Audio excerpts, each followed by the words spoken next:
think you can beat us with Monkey King.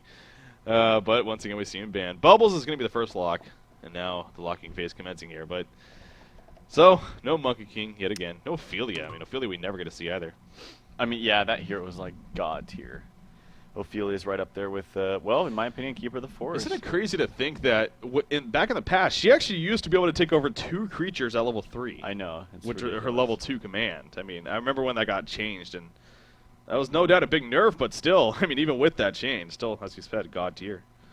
Yep, I mean, people just realize that if people ever do try to tri-lane, I mean, back a long time ago when she wasn't as popular and against tri-lane specifically, it was for the reason that these tri-lanes usually had Magmus Myrmidon or something like that, Magmus Aluna maybe, Magmus Valk, something like that, that can actually roam you in the jungle and actually kill you. But now people are kind of doing the more passive thing. They're getting that farm on the hard carry.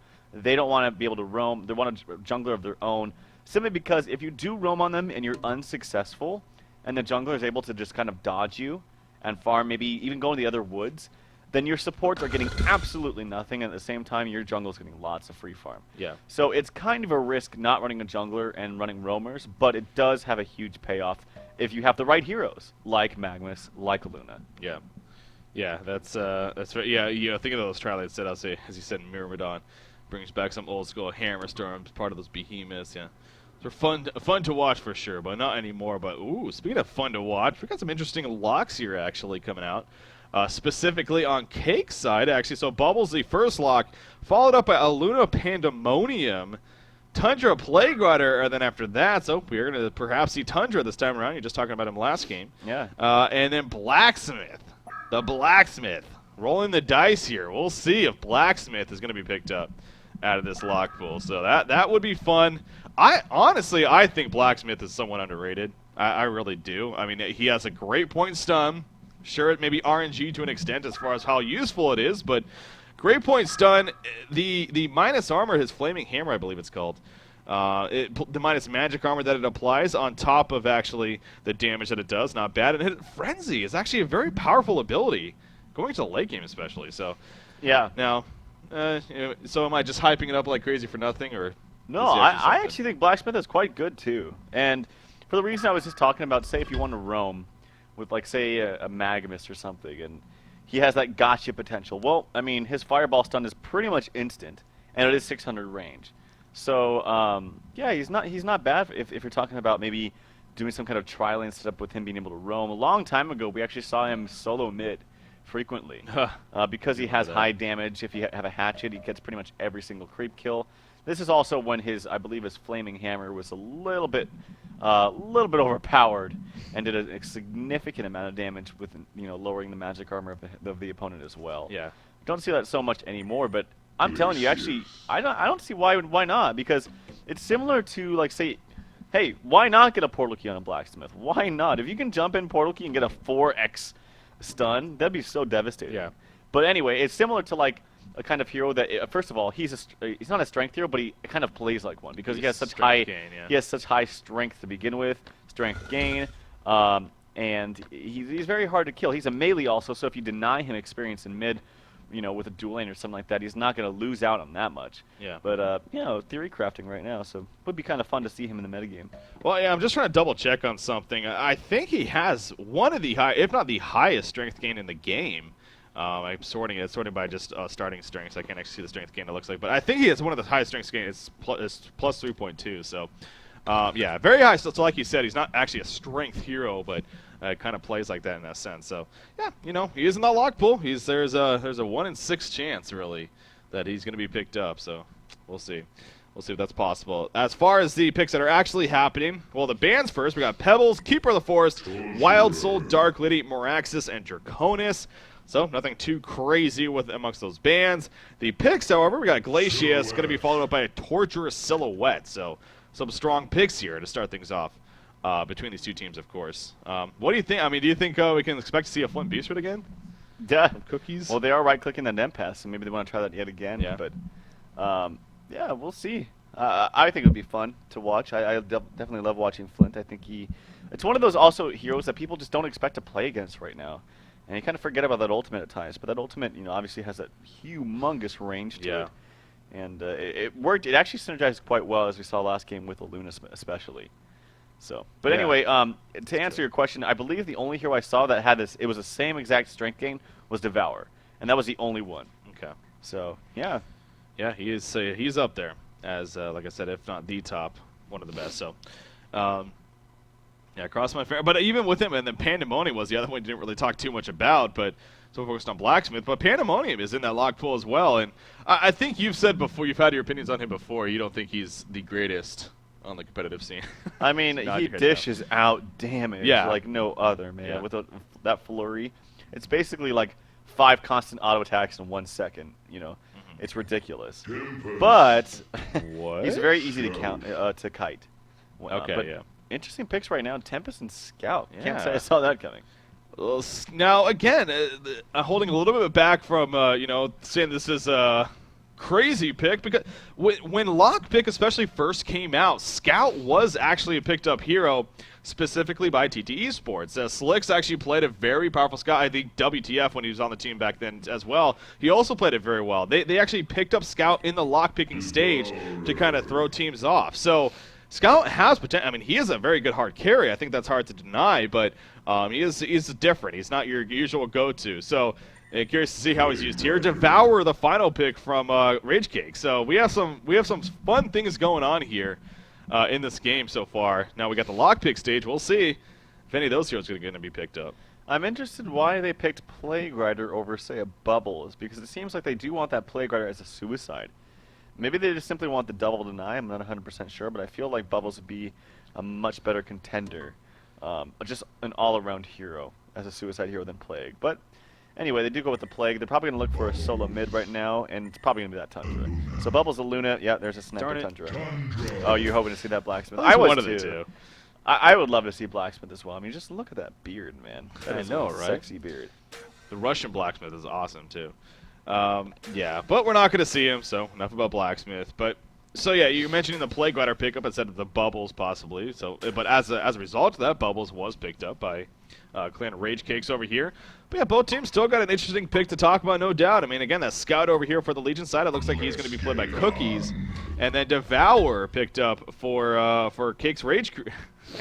Names. Clan Rage Cakes over here, played by Distortion actually. So. Some fun picks. Devour, you like to always say, you think he actually is a very strong hero and definitely has his place. Oh, we get to see the new Tundra skin again, by the way. That's always fun. You're making the point of this, actually. So apparently the reason why his spear glows is actually if you level up Cold Shoulder. Yeah. So we'll see if he levels it up first, which is, that's a good amount. That's what I was told, and that's what I experienced. I played him actually last night just to have a little bit of fun with him, and I went double Doombringer. Shout out to me. Double Doombringer? Yeah. How long was that game? About 70 minutes. Yeah, I would think It would have been about 40 minutes had I not bought double Doombringer because the Wild Soul, who had 500 TPM, got 2 Doombringers after killing me. But gotcha. Anyway, that's neither here nor there. Anyway, what I would actually love to see from Clan Rage Cakes, but I'd look at this right off the bat, by the way. Scout is going to counter ward. That's the benefit of having Scout. Oh, yeah, for sure. Being able to counter ward like that. So that ward aside that was placed was a very good job by Bubbles. Ain't going to mean nothing. Yep. Or anything. Anything. Yep. Something like that. It's going to be something. Anyway, what I would love to have seen from Clan Rage Cakes was actually be a tri-lane bottom with Devour. So like Devour, a Luna, Torture, tri-lane. Then you can actually roam quite effectively with Torture and a Luna onto the jungle, onto mid, and at the same time Devour's going to free farm. If you went Silhouette short lane against a Suicide, she's going to get free farm or at least have a favorable lane. Bubbles in mid. I think Bubbles in mid is so freaking strong. But, yeah, it looks like they're not going to go with this strat. They're just going to go with a simple Suicide Bubbles, maybe tri-lane in the short lane, at least go in between short lane and mid. But I really think manning up is something that teams don't do enough, and I think it's very effective. I think manning up kind of makes the other team play on their, on their toes a little bit. Yeah, it's, catching them off guard. That's where the mind games come into play. So, obviously, in a pause here, apparently one of the players, EveCat, having some disconnection issues, so going to go ahead and restart and hopefully get that figured out.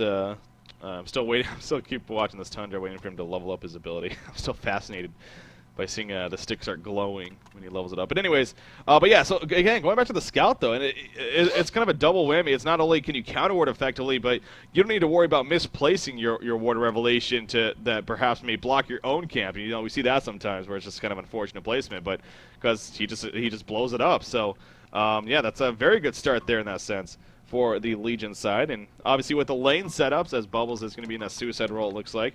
By all means, Scout should have a very good time down here. And, you know, like I was kind of saying, too, I mean, Scout he's a great hard carry. I mean, he could start hitting very hard, especially with the disarm. And remember, that was even reworked, changed. And yeah. I've heard mixes of buff / nerf. I mean, I guess it's depending on how you look at it, but...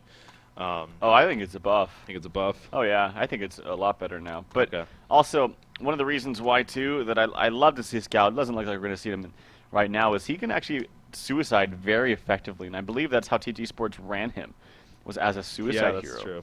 And it was very effective. You can just kind of spam your invis, get experience, no doubt. Like it's basically free experience. And then if it's a solo hero, you're probably going to get decent farm as well. So, but in this case, it does look like he's going to be placed in a short lane, so want to guarantee farm on him, along with NQQ Oodle supporting him. So probably going to have a free ride to level 6. Yeah, but yep. Yeah, speaking of, you know, Flint Beast Alaska with a money shot, Scout was somewhat similar with his marksman shot, of course. Yeah. Having that range, and it seems like they like those abilities. No, but it's very interesting because actually, it could actually be very powerful against heroes like Devour. Obviously, it's more effective against the more maximum health they have and magic damage it applies. So, of course, you think heroes like that, you think Devour is definitely one that comes to mind. So. Over here on the Hellborn side, now the middle matchup, but it's going to be a Torture or Babysit. Look at Torture just standing in the face right here of Tundra, basically going auto attack for auto attack with him. I guess Torture almost feeling like he was a melee hero there, but in the end, Tundra just falls back, nothing too serious. He runs into the Devour right here with a Rod activated. Tundra taking a good amount of damage, not too worried, I guess, especially with them being level 1. But yeah, Tundra may not have the greatest time with this matchup here in the middle lane. Yeah. May not, and actually just use his spam to push it up a little bit, but didn't get any creep kills out of it. So it's unfortunate for him. Devour's going to have a great time in mid. I actually like this dual lane mid. I like Torture Devour a little bit more than a Luna Devour. I've seen a Luna Devour actually before, and I remember thinking, oh, this is going to be quite strong, and maybe it still is, but I was like, it just didn't work out at all. And maybe it's just the way that it was played, but now I've always had this thing in the back of my mind is don't do Luna Devour, it's just as bad. But Torture as a support, very, very strong. Yeah. Yeah, so, now they know he has Cold Shoulder. His spear is glowing. Yeah, it looks so cool. It does. It really is a badass skin, actually. I'm actually enjoy seeing it. But anyways, so yeah, he is having a difficult time, though. He's trying to use those piercing shards even to try to get some last hits on the creeps as much as possible. But, you know, as expected, not off to the greatest start. Kind of a similar situation at the bottom lane, really. Glacius versus a Bubbles. Obviously, Scout is also down here, but Glacius and Bubbles really having their own kind of skirmish, while Scout just free farms. So Cookie's off to a great start, 12-7 and adding up. Devour is as well, though he's kind of keeping up somewhat with those creep kill stats. Then you have the top lane, Silhouette, only 7-2 actually to start. Of course, having a Plague Rider, who's just the deny master with that Extinguish, can be really annoying. Seems like Plague Rider, you know, managing to hold his own, being clipped by Creams here. And is getting the lane all the way pushed up to the tower. Will gladly take some levels. So the power of Plague Rider coming into play right there. Bubbles sitting on top of Tempest right here. He did pick up the invisibility rune, which was bottom. Not going to open up for a kill by any means, but maybe just trying to, well, I guess scout things out. Maybe even leech some experience here. So trying to scout things out. I see what you did. There's a scout over there. Yeah, no, I suspect that Tempest denied top as well. So they had that double deny to start off the lane. So that's probably a reason why Cakes doesn't have all the farm he wants. And actually, they're putting a lot of pressure onto Plague Rider. But he's going to be just fine. Doesn't have a health potion, unfortunately, so it's going to regen rather slowly. He's actually holding a ward on him right now. Did not get a chance to ward that pull, so maybe he's going to look toward something else. But yeah, either way, at least he's getting those denies and mitigating a little bit of farm from that Silhouette and getting the lane pushed up so where he can get some easy experience. Because right now he's level 3, and that wave is going to be pushing up for him shortly. And you look at Resher playing that Bubbles is only sitting at level 1. So yeah, he's not really getting any. Now he might just get a level right here, but oh yeah, and you got to attribute that to what you were talking about too, being able to counter that ward immediately. Oh yeah, Scout. That's a huge thing, and people forget about that. Obviously, wards of revelation on cooldown for a minute 30 into the game, so you cannot counter it right away. And even then, if you do counter it, by the time you get that ward, maybe the courier's in use, so you can't get it till maybe like the 2-minute mark. You counter it, you can't even pull it till, or the creeps don't even spawn till say 3 minutes. But then you have to stack it, so then you have to pull it at 4:15. It's just a lot of time wasted. Yeah. So having that tool to be able to counter the ward immediately is very, very effective. Oh yeah, man, it's showing. Cookie's 355 gold per minute, the top farmer of the game, for good reason. Glacius has adjusted to the middle lane, so they've made this kind of that dual setup here. Against the Devourer Torturer. They are going to go top, by the way, go for the illusion. Did he try to hook right there? No, he canceled it, so he's kind of keeping them on their toes, keeping them guessing. In the end, though, he's going to give the bottle to Torturer, actually. And Torturer will actually bottle up. What's up? If you saw Cookie's just animation canceling his attack. With the disarm, yeah. It was just like... Yeah. It looks hilarious. It's pretty funny. Yeah, it's fun doing that. I'm going to tell him to do it again. We do have Bubbles down here again. He is leeching some experience now. Hook hits on Glacius, by the way. The chain reactions come at him. Bloodlust kill going to happen in favor of the Hellborn team, as actually Torturer did get credit for the Bloodlust kill himself. But obviously that's the power right there. The hook lands, and sure enough, that's pretty much going to guarantee, especially on Glacius. I mean, that's a guaranteed kill. So great start here for the Hellborn team, especially as a result of that. Yep, definitely. Now Devourer does have his boots. He has his bottle. Illusion Rune maybe going top, but yeah, he's doing a fantastic job. Distortion actually played a fantastic Plywog Priest last game. I did want to mention that as well.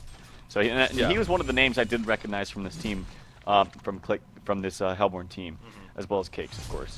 Yeah. Yeah, he definitely had a great game last game, so we'll see how he does on Devourer this time around, landing some boss hooks here. Ooh. What, did they miss a hook? Yeah, it was very, very close. He tried to time it at the same time that Tundra was getting a creep kill, but not able to connect. In the meantime, Micey does have his Ring of Sorcery, relatively early Ring of Sorcery, so doing a really good job in the jungle early on. Yeah, actually, yeah. Micey, of course, playing that Tempest, so good for... Now, do you expect him to come to this bottom lane and start make a push happen, or do you think it makes sense just to have Scout continue to farm it and not really push it in? Well, yeah, I don't think he has to really push it right now. There's no damage done to this tower right now. Yeah. And so I don't think they have to have a hasty push right now. Bubbles is still sitting down here. Kind of he's not going to get any He's like, guys. There he goes. All right. I think maybe he could set up a kill in mid or maybe behind mid or something like that. But he's content in just farming. He's farming very, very well in the jungle. Wow, hitting level 7. That is a fast jungle, if I do say so. Look at the marksman shot. Okay, it's not going to go off. I mean, he's only level 2, so that marksman shot is going to do a good amount of damage, actually. In fact, he's going to run up right here with the invis. If he gets a couple of auto attacks off, that could be a kill for sure. That's what he's going for. Meanwhile, in the middle lane, actually, hook did happen again. Glacius actually going to fall right there. Tundra falling back. Tempest running in those level 7. Devour and Torture fairly low right now. Devour using the double damage rune, however, and using those bottle charges that will be canceled by the Piercing Shards right there. At least one of the charges to hook. Oh, going to be sidestepped right there by GG Slayer. So using the sidestep abilities to avoid a solid hook attempt coming out from Distortion. So, but they did get the kill again on Glacius, so another kill for them. And Devour, does he have his third ability yet? No, he does not have his Cadaver Armor yet, so not adding up charges just yet, but he already has Team Boots finished. And he is basically up there with Scout as the top farm of the game here. Yeah, I mean, that was a really good hook attempt. I didn't even see it coming, to be honest, at the first, but it's a really smart idea. But good sidestep, as you mentioned, from GG Slayer. It's kind of interesting how he's a GG Slayer. Yeah. I thought it was GG Sokka. It was yesterday. Is that the same person? Did he It just has name to be change? I mean, maybe. I don't remember seeing a GG Slayer on the roster as well. So right, yeah. I guess he might have just name changed. But yeah. By the way, Scout has 2,900 gold saved up. Yeah. He hasn't bought a Doombringer single first item? You know, why the hell not, right? Hey, it's lead strats, yo. Yep. Plague Rider at the top lane. A lot of damage coming up with the Contagion Nuke, slowing down Silhouette just enough to be fine. Meanwhile, in the middle lane, Tundra gets hooked in, actually, and Tundra will fall right here. The Devourer, used by Devourer, gets the kill. Meanwhile, bottom tower is going to be taken out in favor of Cookie. So just like that, all 3 lanes having something happen. In the end, a hero kill for the Hellborn side, but a tower kill for the Legion team. And overall, actually, right now, it is a 1,200 gold lead for the Legion. 3,500 gold saved up. What is Cookies doing? Seriously. I mean, it's just getting to a point where it's honestly a little bit ridiculous. I mean, it's one thing to... it's a pet peeve of mine. It really is. Seeing this much gold saved up at 8 minutes into the game. Well, he could have Ghost Marchers and be setting up very, very easy kills onto Bubbles. Exactly. He does have escape mechanisms, but you know, if you're able to get that silence in between the shell surf, it's a guaranteed kill. It absolutely no sense to save up this much gold this early on. But anyways, at the top lane, Devour's actually in a little trouble. Devour was diving the tower big time. He eventually gets turned on, so catching the tail end of that, maybe he just got caught off guard right there. Scout taking a lot of tower damage, actually wants to get the tower kill. He's going to have to fall back, though the ports are coming. Is he still in range? That's Silhouette with a tree grapple, and it will set up the kill, and they get the deny on the tower. So And he had Ghost Marchers, you'd lived. Yeah, if he had any items, anything, I mean, he would have lived. Now, he does just straight up buy a sustainer right there. But, yeah, so tower was denied. They still have 2 towers dead, though. I mean, that is the good thing for Fortune Bakery when it's all said and done. Yeah, that's just sloppy, honestly. That's just lazy and not buying on those items. But, yeah, like I said, boots, Ghost Marchers, Steam Boots, anything, he would have lived because he would have outran them. And that's unfortunate, but he just buys a sustainer as well as a broadsword, going for just a straight rune dax, it looks like. But he did lose a significant amount of gold right there. I think he lost like 300 gold, if not even maybe a little bit more. I'm not quite sure. But in the meantime, top lane, EveCat goes down to a very easy setup gank. Tundra ulti, I believe, did come out on top of the Contagion nuke, so a lot of damage coming out into a lowly level 4 Luna. Yeah. And I gotta say that when he casts his call, what is that called? The Call of the Winter.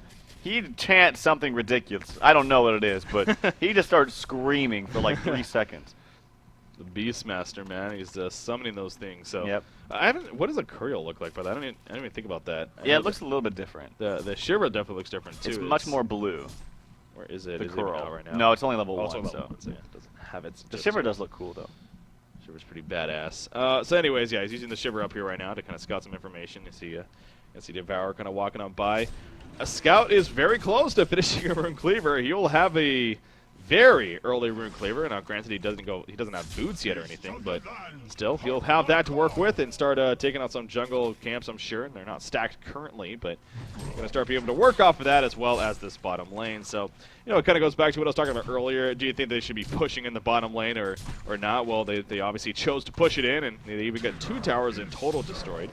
Obviously didn't get the kill in the second one, but it is dead. That's what matters. And he is now farming out the lane, but does need to be a little bit careful. Granted, he is Scout, so of course has that Invis to help him not only speed burst away, but go invisible. But, you know, obviously if you're the Hellborn side, investing into things like Dust and Word of Revelations is going to start happening, I'm sure, as this game advances on. So, as well as Bound Eye eventually. So now, what do you make of Devour players like this, like Distortion here? He's choosing not to get his third ability early on his Cadaver armor. Are you fine with that? I mean, is that an issue? Sometimes I do the same thing. It's where I feel like I just need a little bit more damage from my Rot. And I don't get it till maybe level 8. I suspect, no doubt, he will pick it up at level 8. But sometimes your level 1 Rot just feels like it does nothing.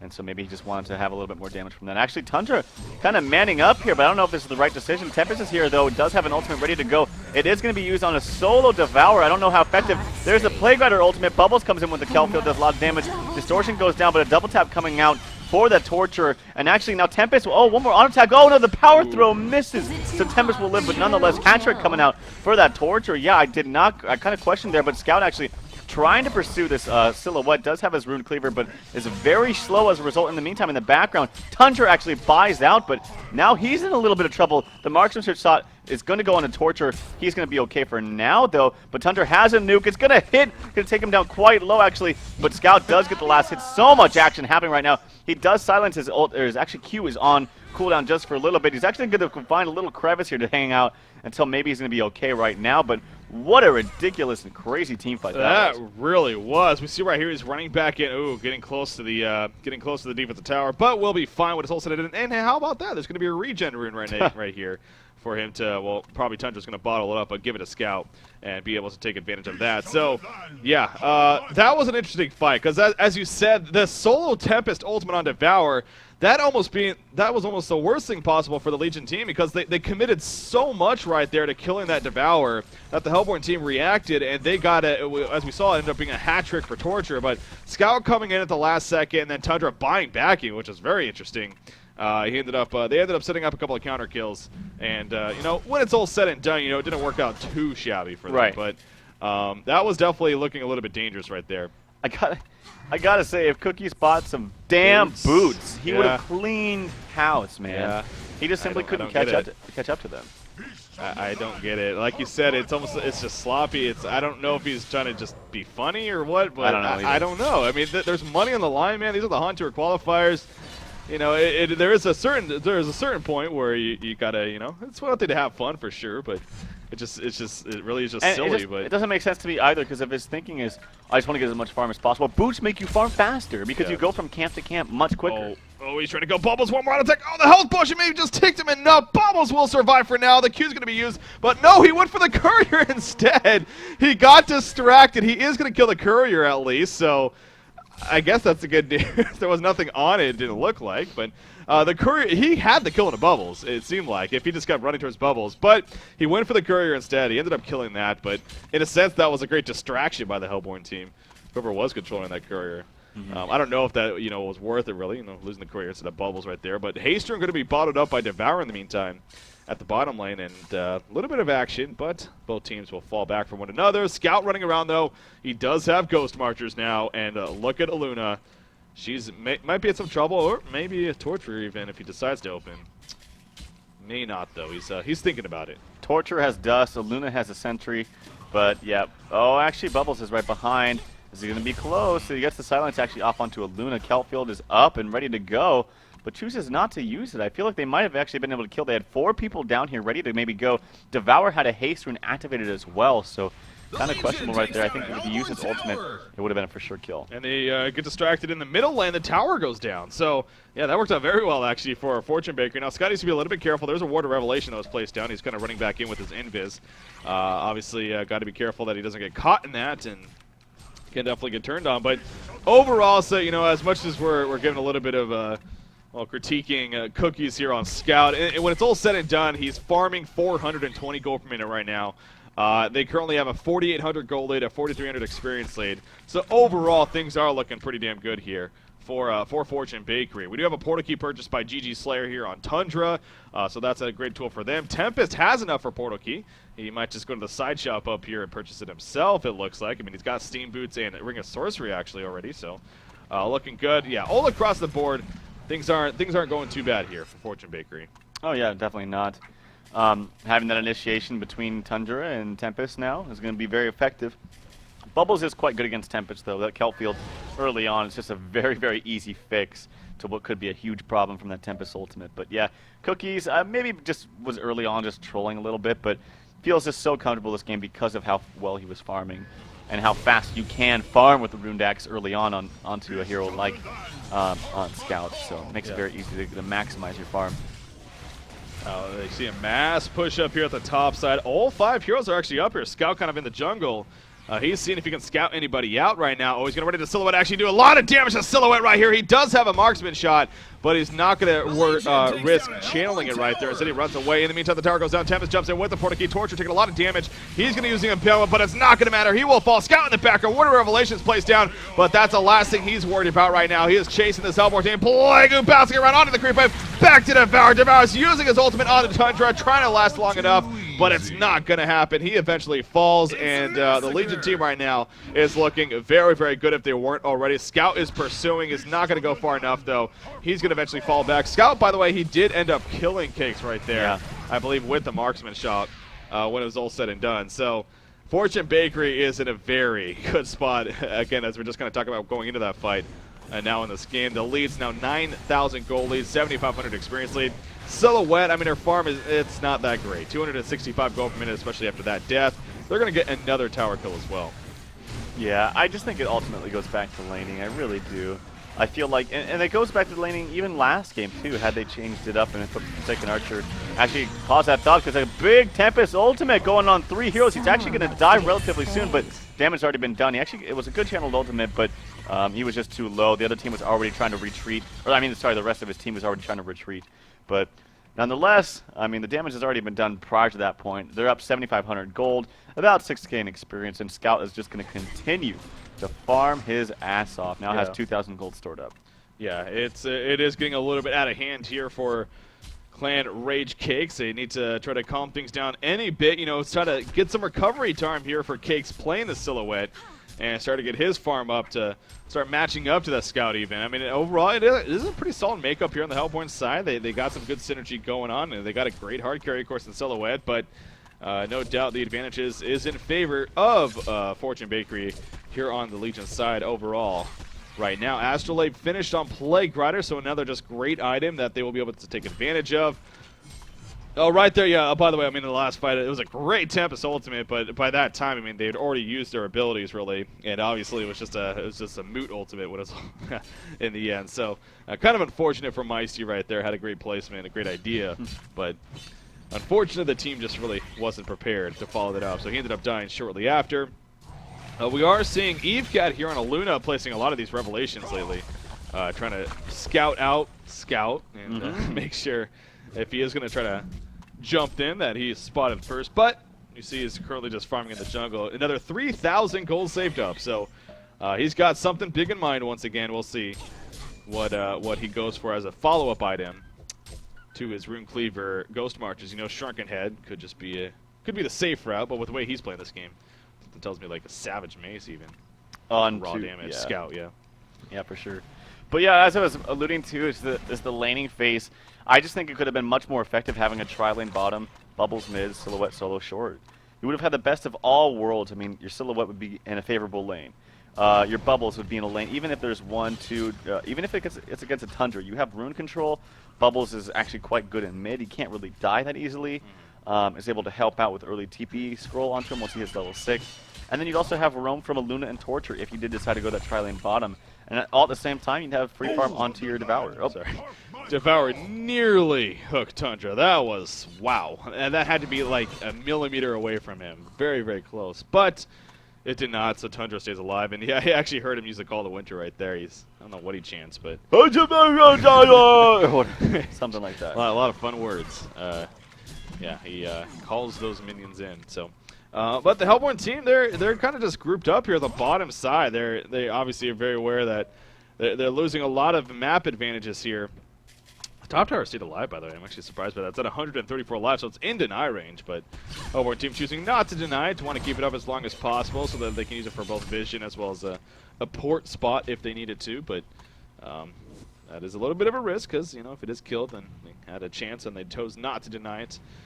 We do see they're kind of grouped up around the Conqueror pit here. Maybe we're going to go over to the Ancients. The Ancients are currently triple stacked, and Silhouette will gladly take that. So yeah, it's pretty obvious right now that Clan Rage Cakes, they're in a case of they just got to stick together here and really just build around the Silhouette now and hope for the best with that. Whereas the Legion team, they're kind of spread out, you know, not sharing experience, getting their own individual farm, and just naturally, that's just going to be better for your team overall, obviously. So it's a desperate move for sure here for the Hellborn side, but you know, one of few chances that they really have, I guess. So, Shrunken Head was finished on Scout though, so he chooses to go the safe route in that sense. I mean, he's critting for 400 damage though with a Discern. That is such a strong ability. Middle lane, we do have some initiation, but in the end, Glacius Plague Rider will live, as will Torturer. It looks like he took some damage. Scout is running in. Is there any bound eyes yet? No, there's not. On the Hellborn side, so he doesn't have to worry about that just yet. There is still some dust though, so got to be somewhat careful. But it looks like the Legion side is pretty confident that they can now start grouping up themselves and start maybe even pushing into the base, let alone these last shadow towers here. Oh, big hook attempt onto that Plague Rider. I talked about Devour. Actually, there's a haste rune running around on this Tundra. Actually, Silhouette using her illusions to port in and out. But I will say that Devour is quite good against pushes for this region. Aluna's in trouble. Marksman shot, and boom goes the dynamite. Marksman shot going to kill him. You'd see the hook attempt right there. Maybe try to save him, but it hit Torturer, so didn't even matter. Yeah, Aluna just only level 6, no items, only Striders and a mana battery. Just, well, got annihilated right there. So they get the easy hero kill. The tower is falling. It's going to start falling here even. It's dropping a little bit of life so far. You said, just talking about Devour. He's kind of good in this sense, but he's going to hook. Oh, yes, he will hit Scout. Will they be able to follow this up, though? Tempest follows up with the Portkey himself. The dust comes out, but the Legion team, by all means, have the advantage. Scout is dropping pretty fast, actually. In fact, he might fall right here to the impalement. Nope, the Astrolabe heal will barely save him at the last second. So Cookies picks up a double tap kill. He comes back in with a marksman shot, and the Tempest ultimate pulls him in. Silhouette ports into the Tempest ultimate, and Silhouette now will fall on top of that. Those are going to be the GG well played when it's all said and done. In fact, there you go, being called 23 minutes in. And that should officially do it. Fortune Bakery will be taking game number 2. And as a result, they take the series 2-0, and that'll push them into the prize pool portion of the event like I was talking about. So congratulations to them. I'm sure they're excited for that. They're at least guaranteeing themselves a piece of the prize pool. And they also stay alive now for a chance to make the Diamond Division. So this is definitely a team, wouldn't be surprised to see them in Diamond. So we'll see if they can make it that far. Cake's Rage Crew, on the other hand, the road ends here for them, but they are going to be starting gold in the Hunter cycle. So yeah, and gold's nothing to scoff at, man, guys. You still win a lot of money in gold division. You really do. The interesting thing now, to me, is going to be, okay, Sam and I, or Milkfat and I were talking about this, is, okay, it's only the teams, the 16 teams that are from the winner's bracket, and then, of course, the winner of the loser's bracket that are going to be in the Diamond Division, correct? What?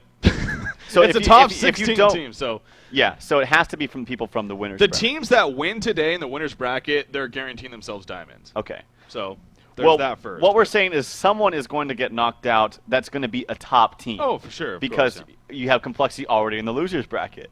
So that's going to be fun to watch. And we could very well see Fortune Bakery versus Complexity in the loser's bracket finals. Who knows? Yeah. But that's going to be interesting to me. Yeah, it is going to be a fun finish. And again, by next weekend, we'll know the grand champion here of the HoN Tour Qualifiers. Yep. And it really is just crazy to think that, what, now 3 weeks ago now, 2.5, whatever long ago it was, not too long ago, that we had 1,024 teams to start this event. So yeah, it is cutting down quickly. But another round, at least here for this match, is going to be in the books now from the losers bracket round of 32.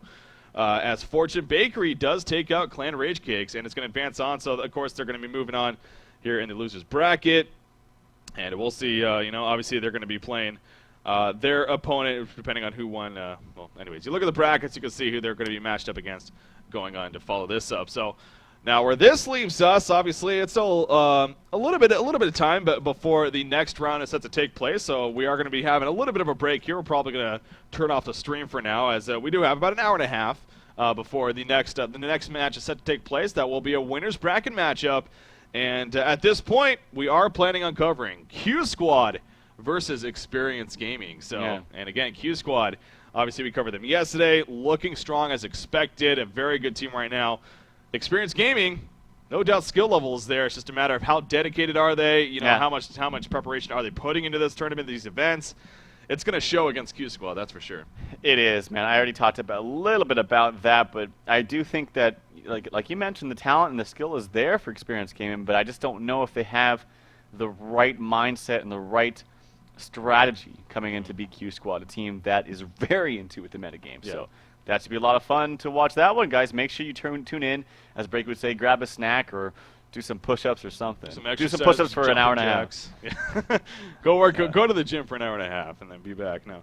There you go. So take a break with us, and but an hour and a half from now, so that's actually going to be 12:30 p.m. Pacific, 3:30 p.m. Eastern. I want to say that's 21:30 Central European Time, if I'm not mistaken. So, 21:30 Central European Time. We'll be set to be coming back and covering what is going to be a winner's bracket matchup. Again, Q Squad taking on Experience Gaming. And there's plenty of solid matchups on top of that, so to look forward to. Again, go to HoNtour.com, check out the brackets, and you can get an idea of these matchups that are coming up. But, man, after today, we'll know which teams are even going to start qualifying for the Diamond Division. Yep. Which teams are going to be moving on to the round of 8 in the winner's bracket. Again, it is really cutting down here for the HoN Tour Qualifiers. So excited for that, but we are going to take a break here for about an hour and a half. So sit tight, stay tuned to our Twitters and Facebook, at HoNcast, the Facebook for HoNcast for updates. You can also follow this guy at HoN. And at BreakyCPK right over here. And then, so go ahead and do that, and, well, we'll see you in about an hour and a half. So with that said, going to wrap up this cast. Again, I'm BreakyCPK. Joining me is Tralfmador as always. And shout out to you guys for tuning in. Shout out to Killer Orange, our producer, as well. We'll see you then. Q Squad are going to be taking on Experience Gaming. See ya.